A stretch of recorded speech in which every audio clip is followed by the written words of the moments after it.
The Liberation of Sundrian City by Andrew Lewis. Chapter 30. Every Person. Not an hour had passed since Evander had left to gather the council when it happened. Linus had been in the very shallowest throes of sleep, one eye open, and jolted awake with a gasp. He'd chosen the sunroom for his rest, despite Evander's directions to go down to the basement, as he knew by instinct that he would be entirely unable to find solace in that room. The sunroom, however, hadn't proven much of a refuge from ill feelings, as Linus fretted about the very real possibility that he may never see Princess Robin again, or Almond, or a great many people for that matter. In the moments before he awoke, he'd been wrestling Evander on the floor, his hands around his neck, trying with all his might to choke him. But to his frustration, he found that there was no strength in his arms, and that despite his greatest efforts, it was he who was choking, while Evander merely stared blankly back. "Where is she?" he tried to scream, but no sound came. "Where is my mother?" Still he had no voice. He gasped for air, none came, and Evander remained unresponsive.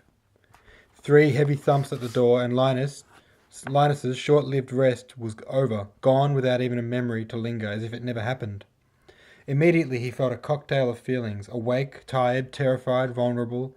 He clutched at the armour on his chest. He'd been too frightened to remove it, and looked across the house to see Hestia moving to the door, gesturing wildly to Linus to remain hidden. As he reached for the door latch, Linus was struck by an urge, that's the same kind of urge that made him attack the man who was guarding the dungeon door. The kind of urge that comes from the gut, where you assume there is logic to the reaction, but you are yet to understand just what that logic is. "Wait," he hissed.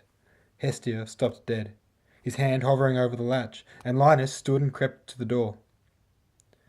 He pointed to the kitchen, and Hestia obliged, nodding and moving silently away, hiding from the view of whoever was at the door. Linus sniffed in a chestful of air, straightened his shoulders, and puffing out his chest. This was crazy, he thought. 3 more loud, impatient knocks caused Linus to flinch. "Yes," he called out, before he could think. He shrugged his shoulders thrice and limbered his neck, and standing tall and confident, he braced himself for the worst-case scenario and opened the door to find just that. By order of... Oh. The guard looked flustered and confused, apparently recognising Linus from the palace. "Looks like you've beat me to it." Linus focused all his energy on not allowing the fear swelling inside him to show on his face. "Anything to report, then?" Determined to establish dominance, Linus stepped outside the house, closing the door behind him. "No, nothing here." The guard scratched at his head, and finally cocked it sideways, as if to ask a question. That same gut urge compelled Linus yet again to act immediately, to go first. "What are you doing here, anyway?" he quizzed, as if the guard was displaying absurd stupidity. Well," the guard stuttered. "Well, Deimos sent me here to..." "The fool. He sent me too. Well, I guess he accidentally sent both of us." It sounded so unlikely, Deimos making such an obvious mistake. The two of them stood in confusion a moment longer, neither knowing quite what to do next. Linus made to leave the doorstep, and the other followed for a single step before he stopped in his tracks.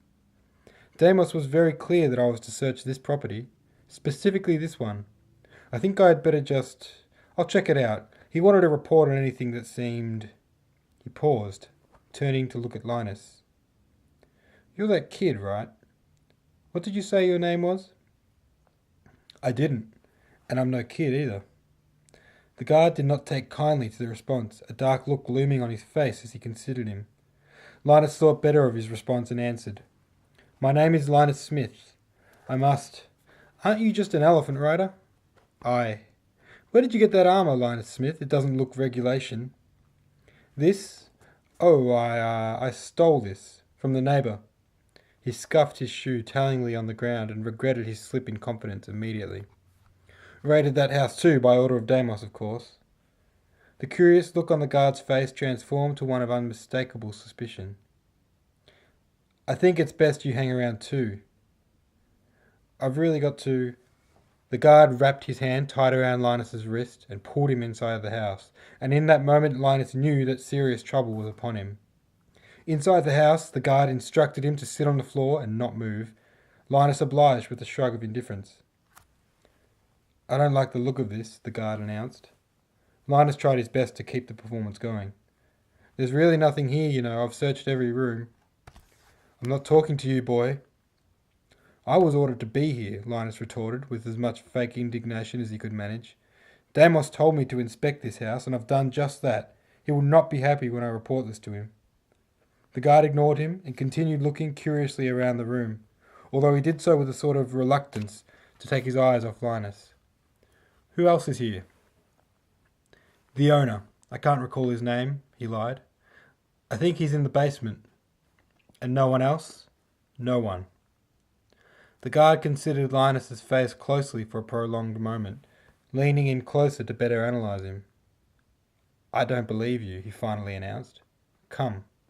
And he pulled Linus up to his feet and pushed him down the hall to the basement hatch. Down the tight, steep stairs, the basement was in a real state. Henry Smith would never have accepted such a mess in his workspace. Piles of trash stacked here and there, unswept floors lined with goose feathers, wood filings, dust and splinters. Even the completed arrows were stacked in ugly, uneven bundles.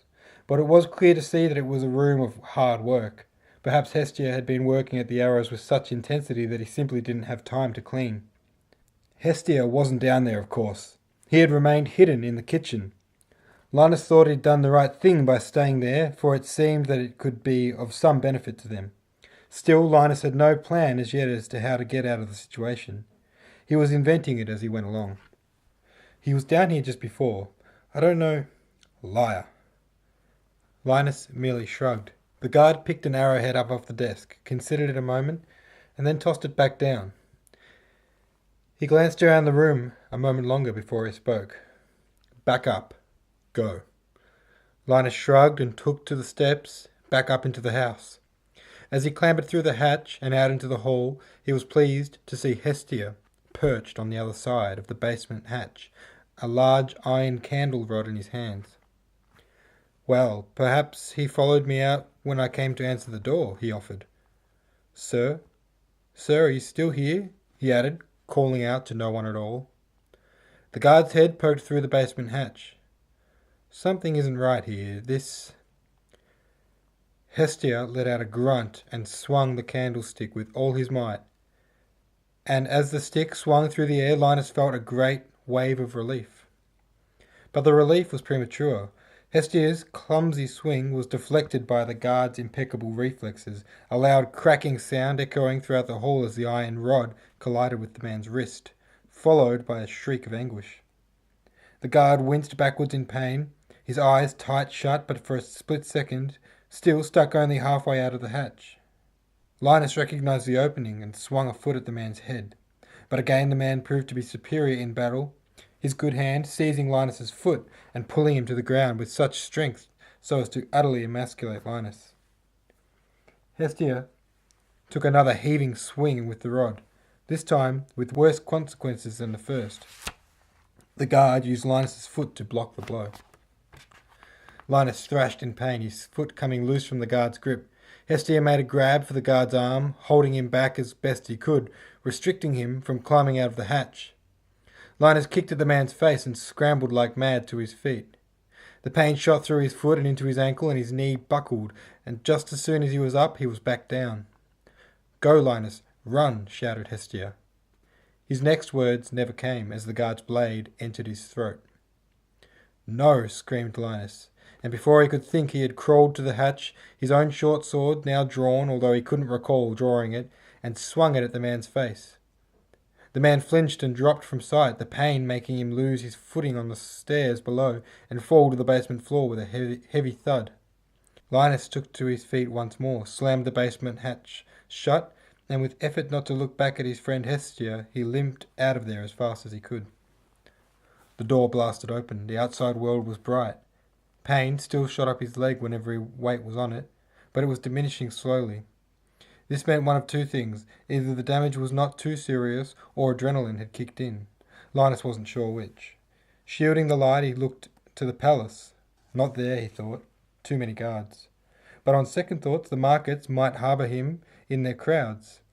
Yes, that would do for now, and he walked briskly along the alleyway to where the city straight met the market space, all the while trying to seem casual. trying to hide his limp and his haste. The crowd was large and bustling, and he disappeared into it with ease. Although he didn't stop long enough to eavesdrop, he picked up that gossip was shooting around the markets like wildfire. On the higher grounds of the market, a small group of people peered over the crowd, gesturing, pointing. He moved to the higher grounds too, and from the viewpoint on a flagpole pillar, he looked down the city straight to see two things. The guard from Hestia's house in animated conversation with a group of other guards, clutching at his face, blood running down his arm. And further down the way, the unmistakable silhouettes of three elephants spread equally along the city straight. The furthest, just a dot in the distance. The closest, at the beginning of the special residencies, none other than Mott himself. "What's happening?" he asked the closest person. "No one knows, kiddo," he replied. And before the man turned to face his new acquaintance, Linus had dropped back off the pillar and back into the crowd. He waded through. Panic and adrenaline was causing his limbs to shake uncontrollably with each step, unnoticed though in the buzz of the crowd. A guard stepped out in his path and his leg jerked in fear. He altered his course, veering away. Another guard ahead. He veered yet again and looking around, noticed a guard walking just behind him. People were starting to notice his erratic behaviour. He felt his eyes ache, tears of frustration threatening to escape them, the frustration being that he could think of nowhere to go to hide. The colourful shade sails of the fruit stands stood out, and the obscurity of their busy, narrow corridors seemed a tempting refuge in which he could think of a better place to hide. He headed in their direction. "You!" A guard grabbed him by the shoulders. Linus choked on a gasp. "Water," the guard demanded. He was drenched in sweat, his eyes red, with pinprick pupils. He licked at his teeth as he spoke, and his eyes darted around. "Water," he repeated. "I don't have any," Linus spluttered. "Where is it?" Linus pointed across the way. "The well, over there." The guard dropped his grip and rushed away without another word. Shaken and confused by the event, Linus thanked his lucky stars and kept moving. There was no time to ponder over the incident, not now. As he moved through the crowd, the smell of the produce growing ever stronger, more and more guards crossed his way. He found himself switching between characters. When he caught the attention of a guard, he was a casual civilian perusing the markets, but when he caught the curious glance from a civilian, he transformed into a confident guard strutting about purposefully. He was aware of the fact that he was sticking out from the crowd slightly. Acting natural was not easy when so much about your character was curious. Finally, mercifully, he reached the shade of the fruit stands and entered into the tight row of shops. He immediately noticed a guard walking through the same corridor, and he turned his full attention to an apple, hunching over the fruit and considering it closely. "This, please," he said, holding up the fruit to show the shopkeeper. The guard passed by. "Oh," he hesitated, genuinely disappointed. "It seems I've run out of money, sorry." The shopkeeper plucked the apple from Linus and put it back on the pile. "No handouts," he chided. Linus continued down the corridor, resenting the loss of the apple. He could have used the energy. The end of the fruit stands met with the outer edge of the markets. Linus rounded the edge of the crowd until it met up with the residencies nearest the palace walls. From here he had a view of the people flowing in and out of the market from the city straight. He spotted a small congregation of guards obscured by the passing crowd, and he caught a glimpse of the one he had cut, still bleeding from the face. He was yelling, pointing around, ordering the guards here and there. The manhunt now had a target, and it was Linus. Looking down the produce stands, he spotted a guard meandering in his direction. If he continued to follow that path, he would arrive at where Linus now stood within 1 minute. "Excuse me," said a man passing by, and Linus jumped before realizing it was merely a civilian passing through his space. He looked back towards the guard at the market entrance, and as he watched, they dissipated from the spot, spreading out into the market crowds, and as they all moved away, it suddenly seemed that the spot where they had stood a moment ago was the only spot visible with a distinct lack of guards. He moved toward it instinctively. But a better option presented itself as he did. An alleyway came into view, a passage between houses, leading into the network of paths back out toward the city. Thoughts of his home entered his mind, but he knew he could not go there. Butcher's house came to mind too, but again it wasn't safe there. But the alleyway was nearly empty, so he turned down it with the hopes of it leading to an idea. a clue as to what to do next, and as he broke from the crowd and into the shelter of the passage, he heard it. "Hey!" It floated above the crowd ever so softly, but he knew it was directed at him. He acted as if he hadn't heard it, as if it wasn't directed at him, and walked as quickly as he could while still maintaining a casual demeanour. A short way down the passage, he heard it again. "Hey, stop!" Now, it was clear to Linus that the voice was coming from within the passage itself. He sped up his walk, resisting the urge to look back. His heart pounded in his chest. At an intersection of paths, he turned right, and as soon as he was obscured from view, he began to run, remaining as inconspicuous as he could while running. The sort of run you might do if you were returning home to pick up something you'd forgotten to take with you and were flustered by your forgetfulness. He heard the scuff of feet behind him. "Stop right there!" He quickened. Now it was a sprint. Panic rose in his throat. His vision narrowed. At corners, his agility allowed him to gain a little ground on his pursuant. The guard was not a graceful runner. Linus could hear it in the way his footfalls slapped the ground so heavily. But he was bigger than Linus and clearly determined to catch him, so Linus took no liberties in the chase, cutting through corners as fast as he could to keep ground between them. He soon noticed with a twinge of panic that he was winding towards the city straight, and so at the next meeting of paths he took to one that would steer him away from there, back into the depths of the residencies. But as soon as he had turned into the corridor, he spun on his foot at the sight of another guard down the path and headed back out. With now 2 pursuers behind him and no choice, he took to the path leading to the city straight.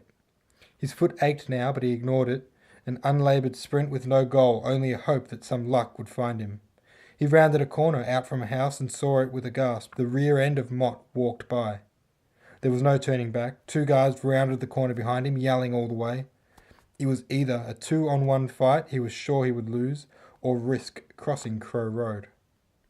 And so, without further hesitation, he went for it, throwing himself forth into the openness of the city straight, across the street, pushing people aside, crossing close enough behind Mott that he could have reached out and touched his hind legs. He set his sights on the passageway on the other side of the straight, his refuge. But as soon as he did, he saw the looming silhouette of another guard, and he altered his course. "Here! He's here!" came a scream from behind. Linus didn't turn to look, he simply sprinted away down the city straight. For a minute it was eerily quiet, so that his breathing was all too audible in his ears. He heard his own feet slap the ground and concentrated on the sound, on making the slaps come faster and faster, willing his legs to accelerate to new speeds. Then came the thumps. The thud, thud, thud, increasing in speed, the same, and with them a flood of noise from the city around him. He didn't need to turn to know he was being chased by a war elephant. "Smith!" came the all too familiar voice from beyond the gasps and screams of civilians as they leapt away from the path of the rampaging beast. The road ahead was relatively clear of people as it moved further from the markets, and with some relief, Linus found there was no guard to be seen until well into the middle-class houses. This bought him a precious few moments to run and find an out. But as he was forced forward faster and faster by the elephant at his heels, these moments dwindled rapidly. His breath began to come in hysterics. He scanned his either side, looking for a path to lead away from the straight, and finally the tears of frustration came as he failed to find a way out. Mott's footfalls were so close now that Linus expected a trunk to swipe the feet from under him at any moment. He glimpsed over his shoulder. The blur of the beast was all he saw. It was upon him. "Stop, boy!" He sprinted to the gap between 2 houses, praying to find a path between them. There was none. This was it, the end, surely. He pounded the wall once with his fist, and then was swept away from where he stood by Mott's powerful trunk, which had grabbed him by the waist and flung him aside. With the wind knocked out of him, he came crashing to the road and to a tumble, and then a stop. There was no serious injuries, but Linus knew that all hope was gone. He gathered himself up and looked skyward to see only Mott towering over him. This was how he would die. He knew it. He faced his enemy and waved a hand in defeat. A vain last hope that perhaps he would be wanted alive, wanted for questioning. But as the beast moved closer and raised its trunk to strike, it was clearly not so. Linus braced himself for the impact, and as he did, he saw it. A magnificent leap from above, from behind, a man came like a god from the sky, from the roof of a house, and collided dead on with Commander Deimos, tackling him off the beast in one fell swoop. The impact looked brutal, clearly taking a toll on both men, who groaned and rolled about on the ground. The attacker clutched at his arm, his face squished against the ground, a look of pure agony upon it. He curled, and Linus could see already who would win this fight, for Deimos was already crawling to his knees. He made to stand up to finish off his attacker, but as he moved upward, he was grabbed around the ankle by his attacker and jerked back down to the ground. Linus wasted no more time. He was bowing at Mott and scrambling up the trunk before he could think about what he was doing. He turned the beast to the battle on the ground. Deimos and the man were wrestling, limbs flailing, both men well versed in the art of melee combat. At this point, the first of 3 pursuing guards reached them. He was heading to the aid of Deimos. With a flick of his trunk, Linus swept the man aside, catching him by the ankle at the edge of the throw. He swung the body back around, collecting the second running guard with the first. The third man cowered where he stood, turned and ran away toward the palace. Linus looked back in time to see Deimos skewer his attacker on his sword, twist it viciously and throw the body aside. He hoisted himself up off the ground, raised his sword to Mott's trunk, and looked up to Linus. He was breathing heavily, and it was clear to see that it took effort to straighten his body to a composed stance. "You will want to win this battle, boy," he threatened. Linus thrust forward, trunk outstretched, and Deimos countered with his blade. Some reluctance to hurt his favourite beast was there. Mott coiled his trunk in pain, and Linus instructed him to rear his feet, which he seemed almost pleased to do, as if he was already resisting an instinctual urge to do so. Deimos backed up, his footing strong to the ground, and Linus felt a small relief spread from his chest outward as he realised he had the upper hand. There were no other guards about. He couldn't lose this one. The trunk swiped again, this time closing around the sword and throwing it aside, Deimos jerking with the tug at his grip before losing it. If Mott felt any sting from the blade, he didn't show it. The trunk pushed forward. Deimos stumbled back. He turned, and with a scream of frustration, ducked the trunk and made for the direction of his sword, but Linus preempted his movement, twisting the beast by the neck to sway and sidestep, blocking the path. Deimos darted aside, rolled away and produced a small dagger from a sheath in his boot. He moved back yet again, for he had no choice, and Linus was pleased to see the man being backed into a small nook between houses. One last lunge forward and Deimos was forced into the corner. The trunk came down upon him, collapsing him with its weight. The dagger sunk into its flesh and he heaved it back upward. When the tusk pushed him into the wall, a crack of breaking ribs echoed and a small grunt of pain escaped him, the likes of which Linus never thought he would hear from this man. The dagger was gone from the commander's grip. Linus flicked his trunk upward and saw the handle protruding from it. He once again shoved Deimos down with his trunk, and this time he pinned him there. With a mind full of the elation of victory, Linus sat and considered his enemy. He could end it all now. He could crush the life out of him in one strike, but a familiar feeling came. The same feeling that had stopped him killing Crusini the easy way. He wanted to question the man and dictate his last words. He wanted to confront his enemy, to look in his eyes. He wanted to do it with his own hand and revel in the victory. It was a morbid urge, dark and somehow immoral, but nonetheless human. He instructed Mott to stay put, his trunk pushing firmly on the commander's chest. He climbed down, drawing his short sword when he reached the ground. He couldn't lose now. "We only want to leave this city, Deimos. You couldn't just let us go?" Commander Deimos gasped and grunted, struggling uselessly with the trunk. His face was pure hatred. Linus peered up the road. There was no guards close. He had a moment to spare and a war elephant at his disposal. He approached. "You fight to protect this city, but you fight for a lie. This whole city is a lie." Linus pointed his blade down at his enemy. He felt along Mott's trunk with his spare hand, plucked the dagger from it and tucked it into his belt. Mott didn't flinch. His hold on Deimos did not waver with the pain, and Deimos, still pinned to the ground, patted the beast as if to reward its obedience. Then something happened that Linus did not expect. The man began to laugh. I fight for our home, Linus, for the greater good, for your own safety. I believe you are mistaken. I believe Frigg and Remy have lied to us about the outside world. Then you are a bigger fool than I ever knew. He still laughed as he spoke. What is so funny? You are about to die, and... No, boy, you are. Linus felt his stomach sink. Choke, Deimos yelled, and Linus lost his breath before the trunk flicked up and took him. It wrapped around his neck and squeezed. Linus made to scream, but nothing came from his strangled throat. He heard his short sword clatter on the ground. What did I tell you, boy? You should have listened to me. Never leave your beast in battle. His eyes began to bulge, as he felt as if his head was about to pop. Back, Deimos waved, and Linus felt himself be pulled backward by the throat and fall off balance as Mott slowly backed up. He was dragged along, his legs kicking along the ground in front of him uselessly. Deimos drew himself up to his feet. This is it, boy. This is where you die. This was your final mistake. I'd offer you some last words, but you have already spoken for the last time in your life. Now, watch me enjoy your death. His vision darkened, and stars spun and flashed in all different colours before him. Back, Deimos repeated, and Linus felt himself tugged along the ground again. He gripped at the trunk uselessly. He pounded at it. He waved his arms in the air, trying to signal to the beast, but all his efforts were in vain. He felt his hand tear open and remembered the dagger at his waist.